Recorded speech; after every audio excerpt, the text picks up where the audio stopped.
Deux motivations principales. La contractualisation, elle peut venir du producteur qui souhaite s'assurer d'un débouché à l'année.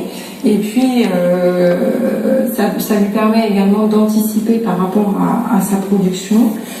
Ça peut aussi venir d'une collectivité de petite dimension et qui souhaite s'assurer d'avoir des produits et des produits de qualité au sein de son restaurant scolaire. Par le biais de la contractualisation, ça permet à la fois de garantir à la collectivité d'avoir ce qu'elle souhaite, au producteur d'anticiper par rapport à sa production et d'avoir un débouché régulier.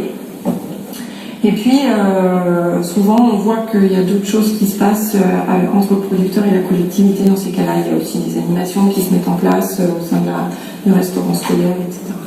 Au-delà du contrat, c'est vrai qu'il y a une relation partenariale qui se met en place. Et notre souhait, c'est ça, c'est-à-dire que les gens se parlent. Parce qu'on peut figer les choses à travers un contrat, finalement, si ça se passe mal, il y aura toujours une qui fera qu'on aura envie de dénoncer. Sauf que quand on met une relation de partenaire, quand il y a quelque chose qui va mal, et on se le dit. Et quand on arrive déjà à se le dire, quand on a déjà la route idéale pour se trouver. Donc le but c'est ça, c'est d'arriver à tisser des liens entre les différents membres des différentes filières, les différents maillons, de manière à ce qu'on puisse se dire les choses et puis qu'on puisse se recaler de temps en temps, il y a besoin, que ce soit sur la technique, que ce soit sur le produit ou que ce soit sur le prix. Il y aura des instances pour discuter de tout ça. Alors, certains souhaiteront le formaliser avec un contrat, d'autres plutôt un contrat tacite.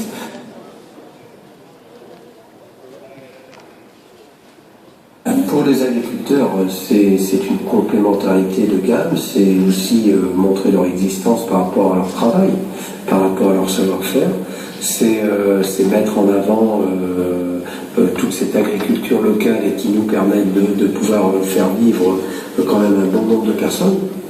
Première activité économique d'un département comme le nôtre, donc on a besoin aussi de le mettre en valeur.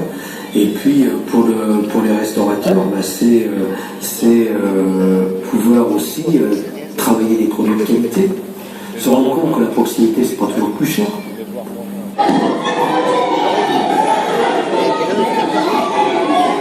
Le résultat est facilitateur d'échange dans la mesure où c'est institué, les échanges sont institués, c'est-à-dire qu'on a un comité de pilotage qui se réunit 3, 4, 5 fois par an en fonction de l'actualité, des thématiques à traiter, etc. Donc avec l'ensemble des partenaires fondateurs et des têtes de réseau.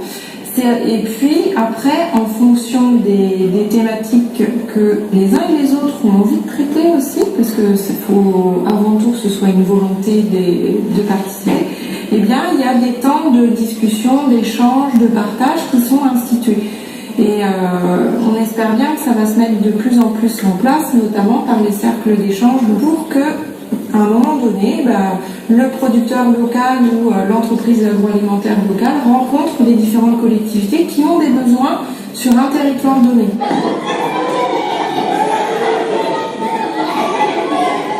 Le tout départ, c'est ça, c'est un constat, c'est un travail qui se met en place de regard sur ce qui existe, à la fois sur le monde de la transformation, de la production.